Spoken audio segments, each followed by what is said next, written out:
Dr. Black, it's such a pleasure to be here today with The you. pleasure's mine. Listen. Thank you. No, listen, because I have been trying to get with you for a long time. Oh my goodness. I love when a woman says that. Listen, so going through your book, there are a few essays that really spoke to me. And I feel like because we both talk about empowerment in the Black community Right. and centering Blackness. Sure. So I'm going to talk to you about that, about how you feel like you came to this place where you're whole enough. Yes. To center us, center yourself, and then center us, because it's a journey. It's right? a journey. It's a journey. Let's It's talk about a it. journey. You know, I think the first thing I'd say is I come from people in rural Blackwell, Arkansas, who carved out a life and a living way out in the country. I mean, I'm a country boy.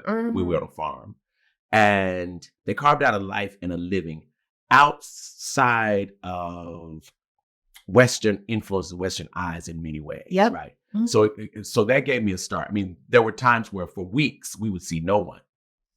That's just how remote and rural it was where we lived. But it was a marvelous existence, right? It was an incredible living. We raised our own food, we raised our own animals, we lived on our own land. My great grandfather bought 500 acres of land in central Arkansas after emancipation. And that's the land I grew up on. Like roundabout what year was that? That was probably 1870 or so. So early. Right. Early. Yeah. Like 500 just acres? yes, that's right. 1870? That's right. Okay. That's right. That's Sorry. right. And we still have 300 of that 500, right? And again, that's where I grew up. My folks' homes there, you know. We had a well growing up because, you know, it was unincorporated. Right, so, right. you know, there was no city water as we drink. You know, that kind of thing, you know. Now, And so- water's sweet though. Yes, absolutely. And so when I moved from there to Clark, Atlanta, this all-Black college in the middle of Atlanta, and saw the brilliance of other students and these Black professors, the truth of the matter is I realized that our dependence upon Western authority, upon European approval, was a very superficial need. Right. That it just wasn't necessary. Right. And that in fact, in most instances where Black people are excellent, it is an excellence that Europeans have never even imagined. Say more. Because you know what? That's what I really believe. I think when we talk about the imagination, particularly the Black imagination, I think is limitless.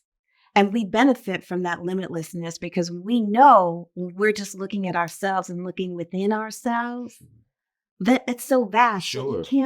You can't, it's like trying to put boundaries on the sky. Absolutely. Trying to put a ceiling on the sky. Absolutely. You can't do it. And there are things that we just fail to realize even before we get to the imagination for me, right? Like the fastest man is going to be a Black man.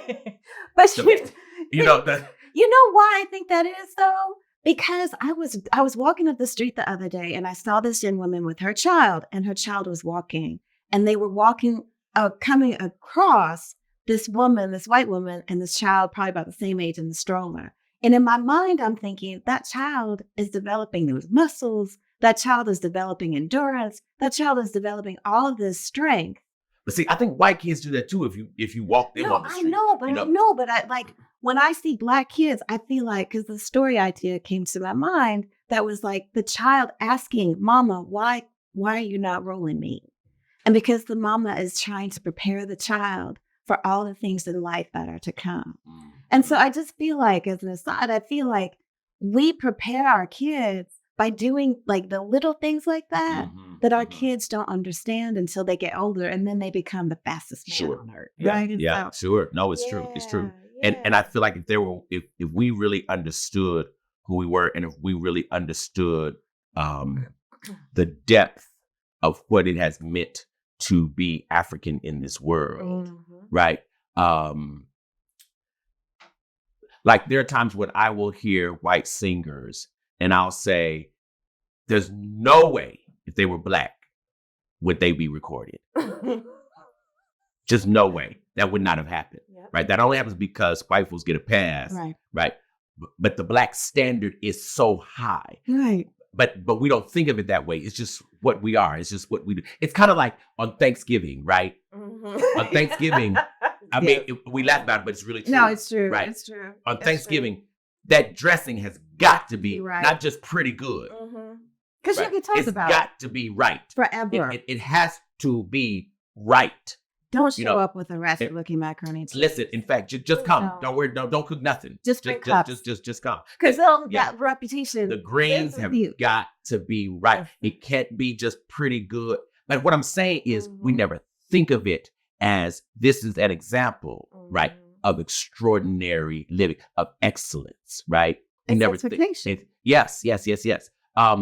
And it's mastery, right? It's mastery. But also what we never really think of is the pots, and I thought about this the other week, the pots that Black women use for that dressing at Thanksgiving, it's the old beat up pots. Yep. They don't want new, they don't want new pots to cook in. They don't want that. No. Give me that old pan. Right. People fight over that skillet. Yeah, because it is the skillet, but also grandmama's energy is in the skillet. Right. You know, and my grandmother had this mixing bowl, that she would use making the cake. And she didn't want any other bowl. Right. She wanted that bowl. Right. And she would, back in the day, they did it by hand. Right. Right. She would, right. And I remember watching her do that. I was like, dang, that's a lot of work. Right. But there were certain things that she did. She'd tell me, all right, throw me a little vanilla extract in there. Yep. Right. Okay. Now how much? How much is a little? Listen. They'll trick you. Is it? No. But you know what? But you know what? Listen. You know why I know we did that? Why we passed along our cake recipes, our biscuit recipes like that, is because when we were enslaved, we weren't reading the recipe. Right. And so we were passing along. That's oral history right there. It's like Big Mama's Big Mama was measuring that shortening by hand. Absolutely. And so when we say, I have a cup measure, we're being a little bougie about it, right? Because we're like, well, I need a teaspoon to figure out. And they're saying, no, just put a little dash of this. And everybody's hands are different size, but everybody got to have the same size. But see, yes, what you're saying is absolutely right. What I'm adding to what you're saying is, what grandmama also figured out was the recipe called for a teaspoon of vanilla extract. What grandma figured out is if you put a half a teaspoon of vanilla extract, right, and then a half a teaspoon of lemon extract. Oh, yeah. See, they figured out, right, how to get to excellence is what I'm saying. That's right. Right. Not just how to do that recipe, but they figured out, right, where excellence was in the middle of these things, right? But we did that in cooking. We did that in music. Right. We did that in dance. In literature, absolutely. And, I even argue that folks like Steph Curry and LeBron on the basketball court, and I'm not even sure they can really explain this, that they're really doing dance. It's artistry. Right. Right. And if one could really understand this as a dance move, I think they'd study it differently.